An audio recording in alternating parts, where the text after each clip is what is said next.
So here's what we're gonna do. I'm going to go through all of the exercises I want you to do. I'm gonna give you the directions so that you can pause whenever you're actually doing it, and you can maybe even like replay and hear the section. So the first thing I'm gonna have you do, the only thing you need maybe is a light loop band if you have one. They're pretty cheap on Amazon too. So the first thing I'm gonna have you do is cat-cow. But cat-cow different than what we've been taught in most physical therapy places and most other things. So cat-cow, you're gonna get on your hands and knees, and you're gonna try to keep a neutral spine, which means your spine is in line with your hips and your head is there. So when you do cat, usually we think of rounding the top, right? But really when we do cat, we want to pull the hips in and under, okay? Think of tucking your pelvis under. So you're gonna go cat, tucking the pelvis under. See, my back doesn't go all the way up like this.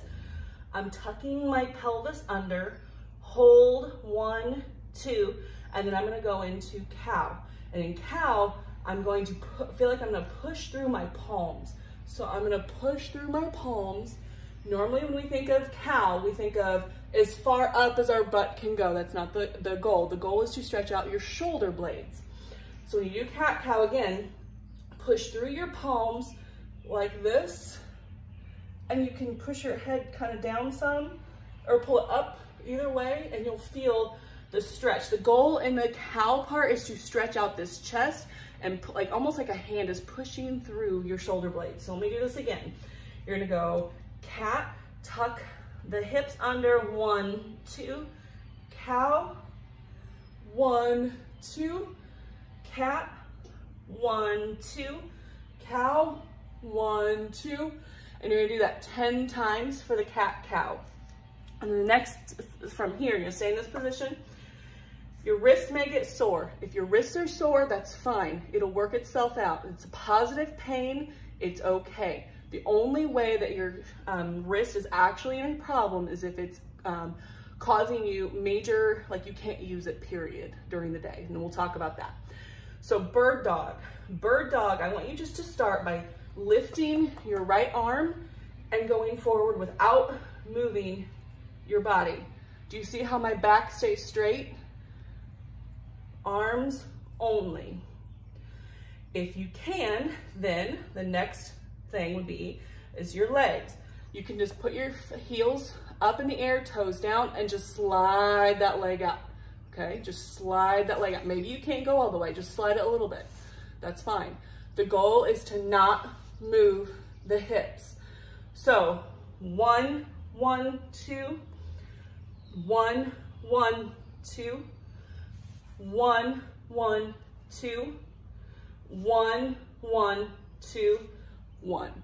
You're gonna do that 10 times as well.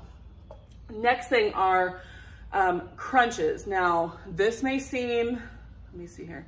These may seem really weird and awkward. So the crunches are gonna be different than what you normally think of. You're gonna get on your back, okay? Your legs are gonna be up like this, all right?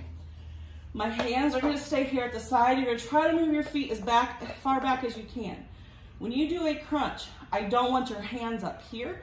I don't want your hands here. I want your hands down to the side.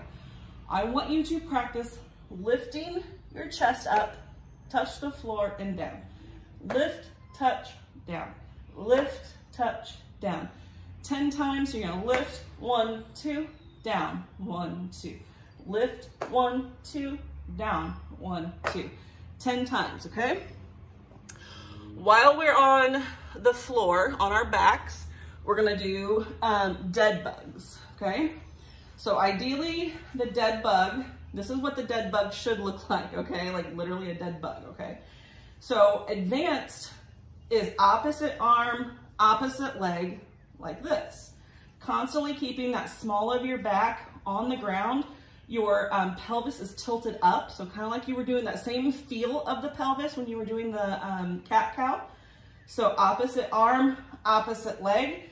And it's actually really hard for me. More advanced people put weights in their hands and in their feet. But what I want you to do is simply arms up, legs down, Opposite arm, opposite leg. Notice my heel stays on the floor. My heel stays on the floor, and my back, you might have to, see how I go like this? You might have to push your stomach back in and your back down. If you can't go all the way out, that's fine. The goal is to keep that back on the floor at all times. Your heel stays on the floor and back on the floor, okay? 10 times, so 20 total, or 10, total each side. So dead bugs. The banded clams are the same thing as your clams, but you're gonna put the band, I don't know if we did it with the band or not last time, but you're going to do banded clams, 10 on each leg. You put the band up here above your knee. Sometimes they roll like that and I don't really care. It kind of sucks sometimes, but you're gonna lay on your side. You're gonna get your hips on top of each other. So they're gonna stay on top of each other. You're not gonna lay back. You're gonna be on top of each other. To help, you're just gonna put your hand here to just kind of keep your balance, okay? Heels always stay together. I know you can't see my heels. Heels always stay together and open. If you can't open that far, not a big deal, open, open. The only muscle you should really feel is right here, and you should maybe feel it down in your hamstrings, okay? You're not using anything else. You're not gonna lean back like this. You're not gonna rock forward when you're done. You're gonna keep your hips on top of each other and open and close. And you will feel the burn, and you will start, it's again, positive pain. It's a burning sensation. Positive pain is a burning, kind of achy feeling. It is not a feeling where there are sharp pains going down your legs, where there is numbness. There may be a little tingle in that area, it would be okay. But if there's numbness, if there's tingling, if there is anything else that prohibits you from doing things, then that's a problem. But muscle ache and fatigue and burning is absolutely normal.